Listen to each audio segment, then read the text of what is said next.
Триумфаторов чемпионата мира по вольной борьбе в Казахстане встретились сегодня на родине.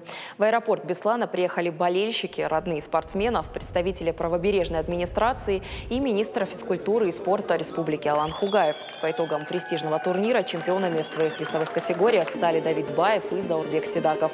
Отметим, Седаков уже двукратный чемпион мира. Кроме того, бронзовую награду завоевал еще один осетинский спортсмен Артур Найфонов. На турнире российской команде в целом не было равных. Сборная России с 5 золотыми, 1 серебряной и 3 бронзовыми медалями заняла первое общекомандное место. На этот раз уже была уверенность. Я туда ехал только побеждать за золотом. Даже в мыслях не было, что я могу там бронзовым или серебряным стать. Выходишь и смотришь, как маленькие радуются за тебя. Я когда-то был тоже таким же.